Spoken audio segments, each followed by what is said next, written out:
नमस्कार, नमो बुद्धाय, जय हिंद। आज आता आपण पुन्हा एकदा आपलं सर्वांचं स्वागत करतो मैत्री संघाच्या यूट्यूब चॅनलमध्ये। मी बाळासाहेब थोरात। आज आपण विषय घेतला आहे जय भीम बोलो विहार में चलो। एक घोषणा वाटते, हो घोषणाच आहे। याच्या मैत्री संघाने आम्ही स्टिकर्ससुद्धा बनवले होते। मैत्री संघाचे अनेक जे काही विषय आहेत त्या म्हणजे स्लोगन्स, त्या स्लोगनचे आम्ही जे स्टिकर्स बनवले होते ते स्टिकर्स अनेक विहारांवर, काही घरांवर सुद्धा अजूनही मुंबईमध्ये आहेत की जय भीम बोलो विहार में चलो। आणखी एक स्टिकर होतं बुद्धत्व माझा जन्मसिद्धाधिकार आहे, संरक्षण आणि संवर्धन यासाठी संघटन वगैरे, अशी बंधुत्व हेच राष्ट्रीयत्व, असे वेगवेगळ्या स्लोगन मैत्री संघाने दिलेले आहेत आणि त्याचे स्टिकर्स आम्ही डोर टू डोर बऱ्याच ठिकाणी लावले होते। तर त्यातलं हे महत्त्वाचं घोषवाक्य मैत्री संघाचं की जय भीम बोलो विहार में चलो। कारण त्या काळामध्ये 1992च्या दरम्यान, त्यानंतरही बराच काळ अशी एक म्हण प्रचारात आली होती, जय भीम बोलो किधर भी चलो। आता हे किधर भी चलो म्हणजे काय? कुठे जायचे लोक जय भीम म्हणायचे आणि कुठेही दिसायचे, कुणाचाही झेंडा खांद्यावर आहे, कसेही वागतात अशा पद्धतीने दिसत होतं। मग आता ही जी घोषणा म्हणजे टिंगल करणारी चळवळीची प्रचारात आली होती। कारण काही टिंगल करणारी वाक्यसुद्धा समाजामध्ये प्रचलित होतात, गाणीसुद्धा प्रचलित होतात। काय भीम के लगते जिगर, आधे इधर आधे उधर, अशा पद्धतीने पण काही गाणी येऊन गेली। त्याचं समर्थनही केलं, त्याच्यावर टीकाही झाली, पण तो भाग वेगळा, आपण तिकडे जात नाही। आपला महत्त्वाचा विषय काय, जय भीम बोलो विहार में चलो। हे घोषणा आम्ही केवळ त्या वाक्याचाच जबाब म्हणून तयार केली, त्याला उत्तर म्हणून, प्रत्युत्तर म्हणून। काय की जय भीम बोलो किधर भी चलो असं लोक आपसामध्ये सुद्धा बोलायचे, काय चाललंय जय भीम बोलो किधर भी चलो, नाही तर जय भीम बोलो विहार में चलो। विहार में का चलो, कशासाठी, क्यों? याचं कारण आहे, हे स्वतः बाबासाहेबांनी सांगितलेलं आहे। आठवड्यातून एकदा संपूर्ण कुटुंबाने विहारात गेलं पाहिजे। कशासाठी? बौद्ध संस्कार शिकण्यासाठी। हे महत्त्वाचं आहे ना। हे बुद्ध विहार आहे, हे संस्कार केंद्र आहे। तिथे काय जाऊन काय नारळ फोडायचा नाही, की काय भीक मागायची नाही कुठली, की मला हे दे की मला ते दे, अजिबात नाही। मनुष्य म्हणून जगण्यासाठी जे काही योग्य संस्कार आपल्याला हवे आहेत, आवश्यक आहेत, मनुष्य जीवनाची जी इति कर्तव्यता व्हायला पाहिजे ती कशी होईल? तर धम्मशासन समजून घेतलं पाहिजे। आपण कोणत्या सायन्समध्ये आहोत, कोणत्या शास्त्रामध्ये बंदिस्त आहोत किंवा जगतो आहोत हे आपल्याला माहीत पाहिजे। आणि ते शिकायचं असेल तर तुम्ही विहारात गेलं पाहिजे। म्हणजे विहारात जाऊन डोकं टेकवलं आहे आणि मला अमुक दे, मला पास कर वगैरे असे काही भानगड नाही। तिथे प्रत्यक्ष तुम्हाला तथागतांनी दिलेलं शास्त्र शिकायचं आहे, धम्म शिकायचं आहे, पूजा करायची आहे। कशाला पूजा करायची आहे? कारण जे तथागतांनी नियम दिलेले आहेत, कशाचे? महामंगलसूत्रामध्ये त्यातलं पहिलंच विनय काय आहे? असेवनाचे बालान पंडितानंच सेवना, पूजाच पूजनीयानं एतं मंगल उत्तमं, मंगलम उत्तमं। काय की मूर्ख लोकांच्या सहवासात राहू नका। असेवनाच बालानं पंडितानंच सेवना, विद्वान लोक असतील त्यांच्याच सहवासात राहा। तुम्हाला कळलं पाहिजे मूर्ख कोण, विद्वान कोणते। मग त्यासाठी तुम्हाला विहारामध्ये जाणं आवश्यक आहे। डोक्यामध्ये एरवी काही कचरा भरलेला असेल तेथे पंचांग प्रणाम केला गेला पाहिजे। आज बऱ्याचशा लोकांना पंचांग प्रणाम करता येत नाही, वागताच येत नाही, वाकायची सवयच नाही, नम्रताच नाही, प्रचंड अहंकार आहे, ज्ञानाचा आहे, पैशाचा आहे। त्यामुळे टी व्हीच्या समोर आहेत लोक, मी आणि माझं घर आणि माझा टी व्ही आणि माझं सगळं पैसा विणे, अशा पद्धतीने जगून तुम्हाला साध्य काही होणार नाही। म्हणून जय भीम बोलो विहार में चलो हे जे बाबासाहेबांनी सांगितले, आठवड्यातून एकदा विहारात गेलं पाहिजे. अनेक संस्थांनी अगदी वर्तमानपत्रांनी सुद्धा त्याची प्रसिद्धी केली. सम्राटसारख्या पेपरमध्ये रेग्युलर प्रचार व्हायचा की आठवड्यातून तुम्ही एकदा विहारात गेलं पाहिजे. तर किती लोक जातात आणि किती लोक जातच नाहीत याचा सर्वे केला तर अतिशय दुःखदायक परिस्थिती आहे. विहाराची रचना कशी असावी? विहारामध्ये सर्व प्रकारचे संस्कार शिकवले जाऊ शकतात.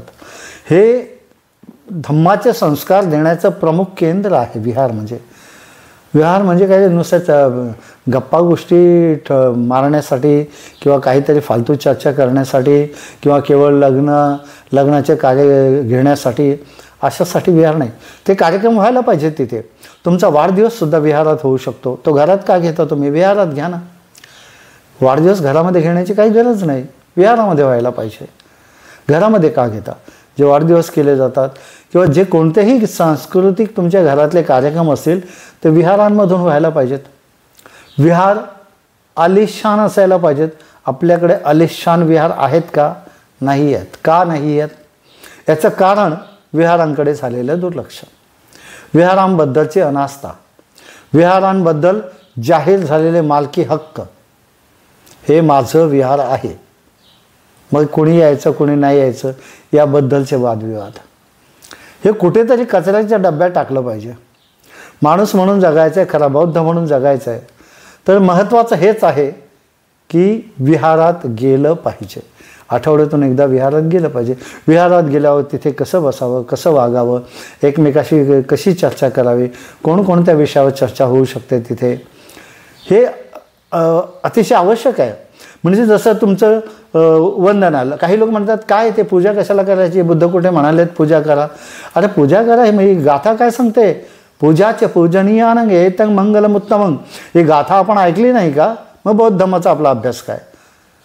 बऱ्याच ठिकाणी बघतो बुद्धांची पूजा होत नाही. बाबासाहेबांची जयंती धूमधडाक्यात, बुद्ध जयंती होते का तेवढ्या धूमधडाक्यात? ऑब्झर्वेशन करा, नाही होत. म्हणजे याचाच अर्थ धम्माकडे दुर्लक्ष करतो आपण, फार मोठ्या प्रमाणात दुर्लक्ष होत आहे. कारण बाबासाहेबांची जयंती जेवढ्या थाटामाटात होते तेवढ्याच थाटामाटात बुद्धांची पण झाली पाहिजे. जगातली बुद्ध जयंती तुम्ही पाहिली नाही का? थायलंडमध्ये कशी होते, जपानमध्ये कशी होते किंवा म्यानमारमध्ये कशी होते? बघा ना, बुद्धिस्ट कंट्रीजमध्ये बुद्ध जयंती कशा पद्धतीने होते. आपल्याकडे होते का तशी? बुद्ध जयंती नाही होत तेवढ्या गंभीरपणे. आणि म्हणून विहारात जाण्याची सवय लागल्यावर तुम्हाला कोणत्या वयामध्ये काय काय करायचे, कोणते बुद्धांचे संस्कार घ्यायचे, जसं आपण मागच्या एका एपिसोडमध्ये सांगितलं आपल्या यूट्यूब चॅनलच्याच की दीक्षा कधी घ्यावी. 7व्या वर्षी घ्यायला पाहिजे, 15व्या वर्षी घ्यायला पाहिजे संघदीक्षा. धम्मामधले काय काय नियम आहेत, धम्माचे कोणकोणते संस्कार आहेत याबद्दलची माहिती विहारात गेल्याशिवाय कशी काय मिळेल? आपल्या घरी येऊन सांगावं आपण एवढे कोण मोठे आहोत? कोण घरी येऊन सांगणार आहे? तुमच्या दारामध्ये फार तर फार भिकारी येणार, आणखी कोण येणार? राजकीय नेते येतात मतं मागण्यासाठी, बाकी कोणी येणार नाही. म्हणून तुम्ही स्वतः विहारात गेलं पाहिजे. विहारातल्या प्रशासनावर लक्ष ठेवलं पाहिजे. त्याचं व्हॅल्युएशन झालं पाहिजे, ऑडिट झालं पाहिजे विहारांचं. किती लोक येतात, किती लोक येत नाही आहेत, काय येत नाही आहेत, त्यांना आणण्यासाठी काय करावं लागेल, लहान मुलांना काय इथे विहारामध्ये शिकवलं जाऊ शकेल, मोठ्या मुलांना काय शिकवलं जाऊ शकेल, वृद्धांना काय इथे ज्ञान दिलं जाऊ शकेल, महिलांना काय दिलं, हे सगळं त्या विहारांमध्ये एकत्र बसून जसं आम्ही संघ सांगितला तसा प्रस्थापित करून विहारामध्ये हे काम झालं पाहिजे. विहार हे काही कोणाच्याही मालकी असू शकत नाही, अजिबात नाही. मालकी असेल तर ती मोडून काढणं हे समाजाचं काम आहे, मालकी नाही. विहार हे सार्वजनिक असतं, सर्व लोकांसाठी खुलं असतं. कोणत्याही चर्चा तुम्ही करायच्या असतील तर त्या हॉटेलमध्ये बसून किंवा बारमध्ये बसून मी लोकांच्या काय काय लेवलच्या चर्चा ऐकलेल्या आहेत. बारमध्ये ह्या विषयांच्या चर्चा कशा काय करू शकतात लोक? मी बाबासाहेबांबद्दल चर्चा एका बारमध्ये ऐकली. अरे हे कसं काय होऊ शकतं? म्हणजे हे तुम्हाला बाबासाहेबांचं नाव घ्यायचं किंवा बुद्धांबद्दल चर्चा करायची उत्तम जागा विहार आहे. नको ते विषय घ्यायचे नाहीत. जिकडे जाल तिकडे ते विषय होतात ते ठीक आहे. बऱ्याचशा लोकांना बारमध्ये बसायची सवय आहे. बाबासाहेबांनी 22 प्रतिज्ञामध्ये निषेध केलेला आहे दारू पिण्याचा, तरीही बारमध्ये लोक जातात परत तिथे बाबासाहेबांवर चर्चा करतात. बाबासाहेबांचं नाव बारमध्ये घ्यायचं नाही. हे कल्चर कुठून येईल तुम्हाला? विहारामध्ये गेल्यानंतर येईल. अजिबात नाही. बाबासाहेबांचा नाही बारचा काय संबंध नाही. बाबासाहेबांच्या ज्ञानाची बारमध्ये चर्चा होते, त्याऐवजी विहारात करा ना. काय तुम्हाला बाबासाहेबांबद्दल सांगायचं किंवा काय? काही लोक ते म्हणजे केडर वगैरे करताना चर्चा करताना एक तर नाक्यावर किंवा त्या हॉटेलमध्ये अशा पद्धतीने बाबासाहेब बुद्ध सांगत बसतात. का? बोलवा विहारात. इतर समाजातले लोक त्यांना काय बाबासाहेबांबद्दल तुम्हाला समजावायचं असेल, बुद्धिझम समजावायचं असेल, संविधान समजावायचं असेल, विहारामध्ये बसून समजावा. काय प्रॉब्लेम आहे? विहारामध्ये तशी व्यवस्था पाहिजे चर्चा करण्याची. विहार कशासाठी आहे? विहार हे पूर्णपणे संवाद साधण्यासाठी आहे. कोणाशीही तुम्हाला संवाद साधायचा असेल, हे श्रेष्ठ विचार आहेत, ते योग्य ठिकाणी बसून केले पाहिजेत. पतेरूपदेश वासोच पुब्बेच कतपुण्यता अत्तसम्मापनिधीच एत मंगल उत्तम. हे सुद्धा महामंगलसूत्रामध्ये म्हटलं आहे. योग्य ठिकाणी योग्य काम झालं पाहिजे. योग्य ठिकाणी वास केला पाहिजे, निवास केला पाहिजे. त्यामुळे चर्चा करायला तुम्हाला बाबासाहेबांवर बुद्धांवर करायची तर तुम्हाला विहार हे सर्वोत्तम स्थान आहे. तुमच्या घरामध्ये करू शकता, विहारामध्ये करू शकता. नको तिथे करू नका. हे दिसल्यामुळे मला ते बोलावं लागत आहे. म्हणून विहार हे तुमच्या मुलांना संस्कार देण्याची महत्त्वाची जागा आहे. त्यांना योग्य वयात वेळोवेळी तुम्ही स्वतःहून विहारात घेऊन गेलं पाहिजे, विहारामध्ये बसवलं पाहिजे. तिथे तुम्हाला जे काही दोष दिसतील त्याच्यावर तुम्ही बिनधास्त बोललं पाहिजे, समजावलं पाहिजे विहाराच्या प्रशासनाला की हे असं असं इथे होतं, हे होता कामा नये. विहार तुमचे डेव्हलप कसे होणार? त्याशिवाय तुम्ही दुर्लक्ष केलं तर सडणारच आहे ना. तुम्ही तुमच्या बाथरूमकडे दुर्लक्ष केलं तरी तिथे किडे वळवतात. विहाराकडे दुर्लक्ष केल्यावर काय होईल? तेच होणार. तुमचं लक्ष असायला पाहिजे. विहाराची डेव्हलपमेंट करायला ख्रिश्चन लोक येणार आहेत की इतर धर्माचे लोक येणार आहेत? कोण येणार आहे? तुमचे विहार आहेत. कसे मेंटेन करायचे, त्याचा रिचनेस कसा वाढवायचा, हे डिपेंड अपॉन यू, तुमच्यावर अवलंबून आहे. म्हणून जय भीम बोलो विहार में चलो. विहारातून बुद्धिझम किंवा धम्माची जी संस्कृती आहे ती प्रक्षेपित होईल. कधी कधी अतिशय महत्त्वाच्या कामासाठी, आता मुंबईमधलं एकमेव हॉस्टेल होतं ते पण आता उद्ध्वस्त झालेलं आहे. तुमची परीक्षेसाठी बाहेरून मुलं येतात. जालना असेल, बीड असेल, अशा वेगवेगळ्या ठिकाणाहून मुंबईमध्ये एखाद्या एक्झामसाठी मुलं येतात. त्यांचे कोणी इथे मुंबईमध्ये नातेवाईक असतात नसतात, त्यांचा विहारामध्ये रात्रीचा निवास होऊ शकतो. अनेक भिक्षूंना निवासासाठी ती विहार उपलब्ध होऊ शकतात. म्हणजे रात्रीचाही त्याचा निवासासाठी उपयोग होऊ शकतो. म्हणजे विहारांचा जो मल्टीपर्पज उपयोग आहे तो झाला पाहिजे. विहारावर कोणत्याही प्रकारचे असे फ्रेम एक विशिष्ट बनवून तेवढ्यापुरतंच विहार वापरायचं, फक्त या पूजा करा आणि बाहेर निघा अशासाठी नाही. तिथे वारंवार प्रवचन झाली पाहिजेत. प्रवचन सर्व प्रकारची झाली पाहिजेत, वेगवेगळ्या विषयांवरची झाली पाहिजेत. अनेक विषय आहेत. तुम्हाला मेडिकल सायन्स आहे, तुमचं मानसशास्त्र आहे, या विषयावरची झाली पाहिजे. वैज्ञानिक असतील, कोणत्याही चर्चा.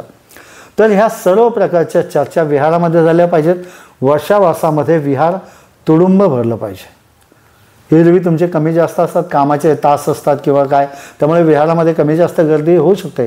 पण वर्षावासाच्या काळामध्ये मात्र तुम्ही मोठ्या प्रमाणात विहारामध्ये आलं पाहिजे. आणि विहार असे गच्च भरले पाहिजेत. जास्तीत जास्त लोकांना तिथे ज्ञान दिलं गेलं पाहिजे. मुलांच्या वेळा वेगळ्या ठेवा, महिलांच्या वेगळ्या वेळा ठेवा. पण विहार हे अतिशय महत्त्वाचं आहे. विहाराचा जो स्टेज आहे, पूजास्थान आहे, कशा पद्धतीचं असायला पाहिजे? लोकांमध्ये वेगवेगळ्या पद्धतीचे ते वाद चालतात. तर पूजास्थानामध्ये आम्ही सम्राट अशोक आणि बाबासाहेब यांचे फोटो असे असतील, त्याच्यावर बुद्धमूर्ती, त्याला व्यवस्थित डेकोरेट केलेलं असलं पाहिजे. कधी कधी बाबासाहेबांना हार असा घालतात लोक, म्हणजे ज्यांना धम्म माहीत नाही किंवा बाबासाहेबांना आदर कसा द्यावा हे माहीत नाही. तो हार असा घातला तर फोटोमध्ये चेहरा दिसत नाही, चेहऱ्यावरच हार लटकलेला असतो. एवढा गलथानपणा कसा काय होऊ शकतो? मग त्या माईकमधून बाकी बकवास करण्यामध्ये काय अर्थ राहिला? बाबासाहेबांच्या चेहऱ्यावरच तुम्ही हार टाकलेला आहे. हार कसा घालायचा, त्याचं माप काय असावं, हे बारकाईने विचार करण्याची आपल्याला सवय पाहिजे. पूजास्थान सजवण्याची आपल्याला आवड असली पाहिजे.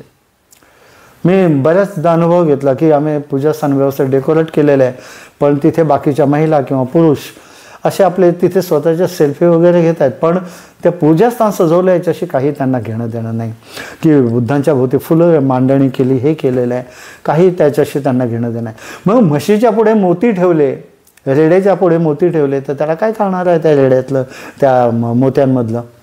त्या रेड्यासारखी अवस्था आहे लोकांची. म्हणजे ज्यावेळेला बुद्धांची मूर्ती समोर आहे तर मूर्तीकडे बाहेरच्या देशामध्ये पाठ करून सुद्धा उभे राहत नाहीत. 45 अँगल असं पकडून उभे राहतात बोलताना. आमचे लोक त्या बुद्धांकडे मस्तपैकी पाठ करतात मूर्तीच्याकडे किंवा फोटोकडे आणि बोलतात.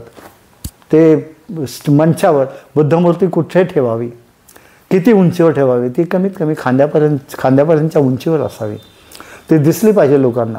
बुद्धांची मूर्ती अशा ठिकाणी ठेवली जाते तिच्या पुढे सरळ ढुंगण करून माणूस उभा राहतो आणि भाषणं ठोकतो. हे बरोबर आहे? हे संस्कार असण्याचं लक्षण आहे? नाही. त्यामुळे जे काही मंच सजवणं असेल ते योग्य पद्धतीने सजवलं पाहिजे. त्याची बुद्धमूर्तीला एक विशिष्ट उंची दिलीच पाहिजे, नाही तर बुद्धमूर्ती ठेवू नका तिथे.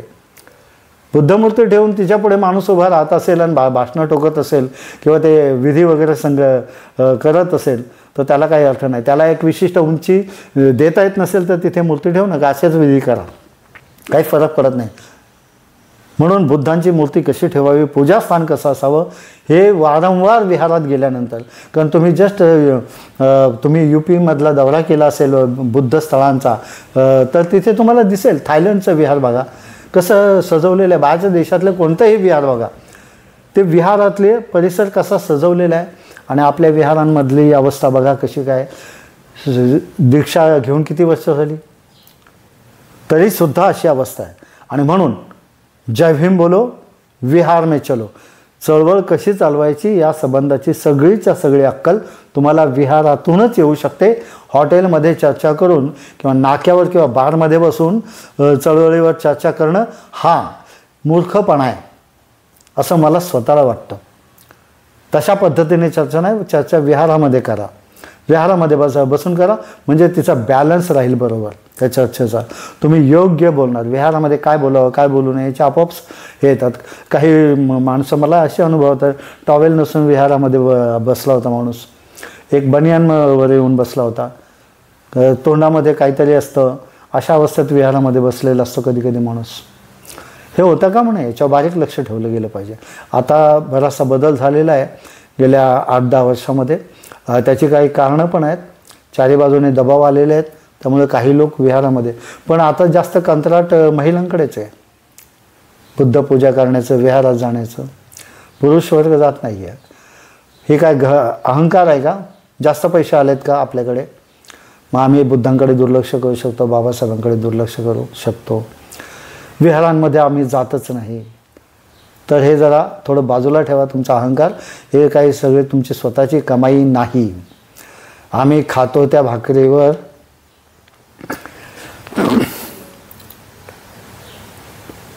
कुणाची सही आहे